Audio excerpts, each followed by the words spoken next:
Steve Jewin, MMA Mania.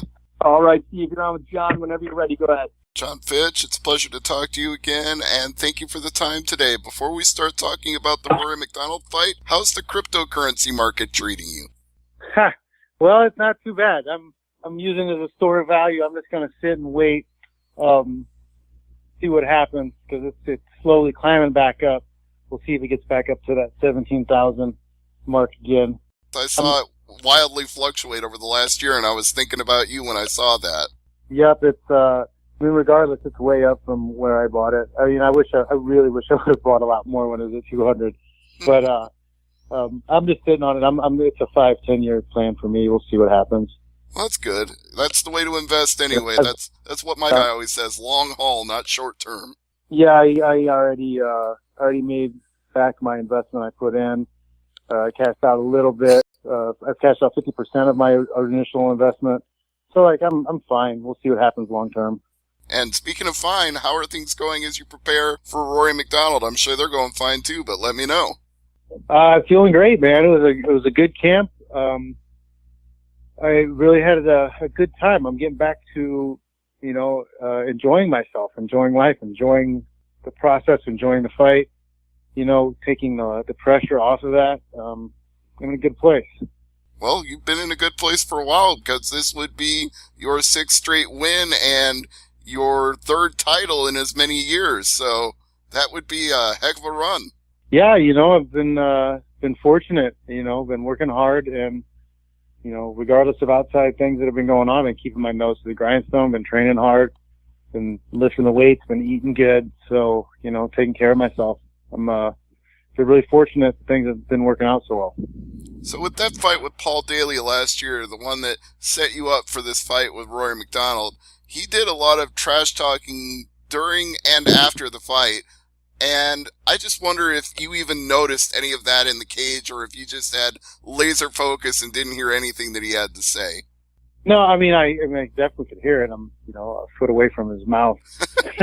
But, it's frustrating. I've given some interviews talking about how we need to reintroduce the yellow card system in MMA, because I see this all the time where you have guys who close their guard, they hold on to gloves, they hug from bottom, and they're not trying to fight. They're not trying to make anything happen. To me, that's stalling. If the guy on top's trying to work to hit you and do damage, he's trying to finish the fight. But, I think we need incentive to make sure guys are actually trying to close. And that goes for guys on the top and the bottom. But I think the guy on top gets blamed a lot for it because he's on top. But the guy on bottom isn't trying to sweep. If he's not trying to submit and he's not trying to escape and get to his feet, who's to blame for lack of action? On top of all of that, I also think Daley was not holding true to his words when he went in there for his 5-round welterweight Grand Prix fight with MVP and did the exact same thing that he was complaining about. He went for takedowns. Well, I actually really enjoyed that fight. I am the guy who likes strategy. I want to see people do things, find a way to win, find a way to solve the puzzle. I don't just want to see kickboxing matches all the time. So I kind of, I like the idea that he's playing that card, he's playing that game of I'm going to lure you into this stand-up fight, but then it turned into a wrestling match, and I thought it was great. I was thoroughly enjoying that fight. Oh, I was entertained by it. I was just also surprised by it, given how dismissive he has been of wrestling over the years, to see him actually go for it and then get the takedown. Yeah, well, maybe he's converted. He's kind of converted wrestler now. Well, you don't have to be converted. I like jokes. Go ahead. I'm such a great fighter that even the guys I beat end up fighting better. We could make that argument. I've said many times that Jon Fitch is a guy who can make bad fighters look terrible and good fighters look bad. They all have to learn something from him. I'm a teacher at heart. Yeah, well, I don't think this is a lesson Rory MacDonald wants. He already had a pretty bad one against Gegard Mousasi. So, as we're talking about other fights, what were your thoughts on that fight? When you have two highly skilled guys and one guy's got 15 pounds of muscle on him, it's supposed to look like what happened. It's not that often that you can give up, that much weight against somebody who's really skilled and come away with a win. You know, it's not easy. Weight matters. I think there was no clearer evidence of it than that fight. So do you think he's in a better place now going into this fight with you? Do you think we're going to see a much more improved performance? I mean, I don't care. I'm planning, you know, I don't care what's in his head, whatever. I'm planning on him being the best version of whoever he is, you know, because that's what you have to prepare for. But, like, I could really give two farts about where he is or how he feels. I mean, nothing personal, but I'm worried about me. Tell me about this preparation. You said that you're in a great place and that you're having a great time. So what's made it so enjoyable for you as you get ready for this combination world title fight and Grand Prix bout? I don't know, man. Old age and perspective, I guess. Just understanding life better and, you know, knowing you can't control things that you can't control and control the things that you can't control and just, you know, be fortunate for the things you have. You know, I'm very, very lucky to be able to do what I do and to have had the life that I have and the career that I've had and been able to focus and keep myself working hard to be able to achieve goals. You know, not everybody has the things that I've been able to accomplish. So it's just good to sit back and look back and know that I've climbed a high mountain and I'm in a good place. When you talk about those goals, I saw the trajectory of you going through World Series fighting and then Professional Fighting League and now here in Bellator. Was that necessarily a goal all along, or would you have stayed with that promotion had things been better organized for your liking? You know, I mean, if they would have done a little bit better job of promoting, I think. But I just, you know, I don't really have anything negative personal against any of them. I thought everybody who worked there did their best to do a good job, put on a good show. But I just, you know, I was the world champion and people thought I was retired. And, you know, if you're a promoter and people think your champion is retired, that's not doing the right job. And now that you're with Bellator, people are very much aware that you're not retired. You're still out there competing and fighting, and that you've been winning for a while. So it's changed the narrative completely. Yes, it is, and it makes a difference. And you know, just being in San Jose, and you know, the love and the appreciation I get from people here, and it's just awesome to be back in San Jose, and you know, being promoted by a company that's, you know, based in San Jose and getting the chance to fight in San Jose. It's really cool opportunity. You know, I talked to Adam Piccolotti yesterday, and he said the same thing. He said he's just up the road in Half Moon Bay, his own words, and that he loves working at AKA, getting to work with you, and the feeling that everybody's got for this card coming up at the Shark Tank. Yeah, man. I mean, it's I've said it a lot. San Jose, the Bay Area, it's a fight town. You know, people get it. People watch fights. People love it. There's a good amateur scene around here. You know, there's a good place to watch fights. Muay Thai.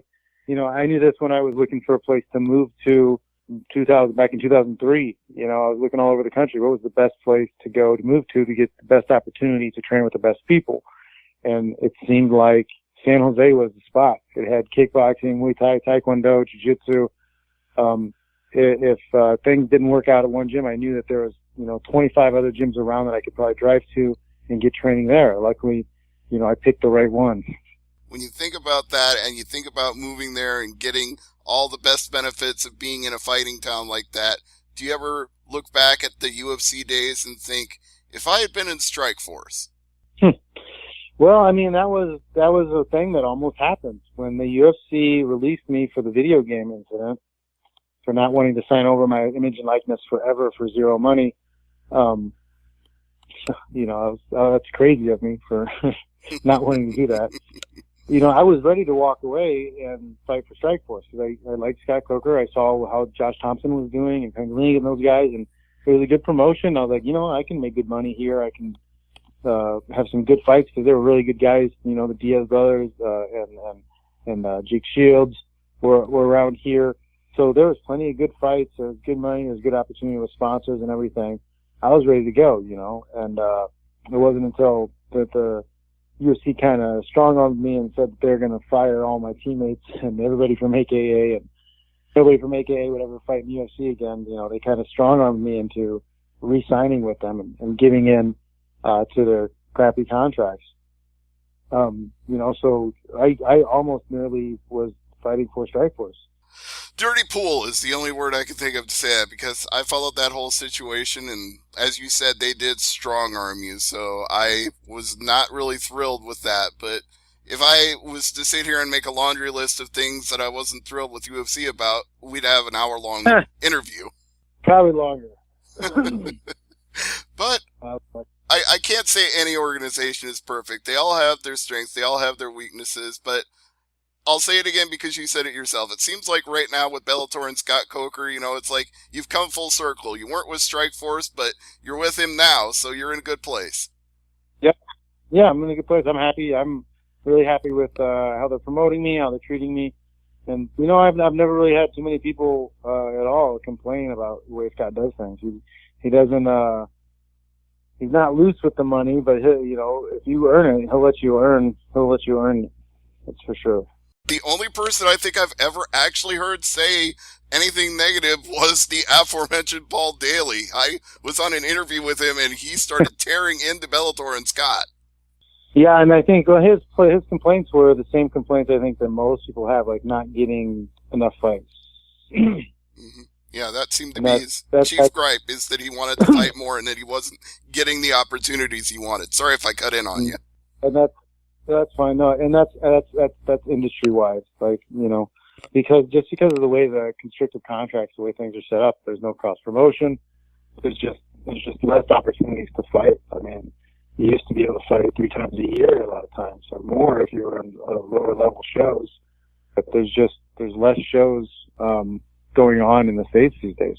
Well, in this case, it won't be a problem getting lots of fights, because if you win this fight with Rory MacDonald, you're right back in the thick of things in June at MSG. That's right. I get 1 day off in between training camps. But I'm totally fine with that. I'm fine with knocking them out, bang, bang, bang. I'm not getting any younger. I might as well just turn this into a year of training camp. A year of a good diet, being strong and competing, and, let's get it over with. Let's get it done. All right. Well, we'll get it done in just over a week here. It's going to be an exciting main event between you and Rory MacDonald. And one more thing, as you look at this fight, do you see any particular challenges Rory presents that are unique compared to your other opponents over the years? He's tough. He's tough, and he can take a beating, so he's going to be there for a long time. He's going to last. He's not going to give up positions. So it should be a good scrap. It should be ugly. It should be blood and guts, my type of fight. Oh, well, if anybody ever lived up to that, it's the Red King, because his fight with Robbie Lawler was blood and guts and more blood. I was worried about him by the end of that fight. Well, maybe I can make you worry about him again. There is that distinct possibility, John. Hey, it's always a pleasure. Thank you for the time. And if you want to thank any sponsors before I let you go, please go ahead. Well, you can find my book, Failing Upward, Death by Ego, on Amazon. You can search by title or search by my name. Check that out. It's a good book. Talks about the early days of AKA and my fight career. Awesome. Everybody should check out that book then. I know I certainly will. And more than that, they should also check out this main event at Bellator 220, Jon Fitch and Rory MacDonald with the welterweight title on the line. John, thank you again. Thank you. And thank you, Dan, as well.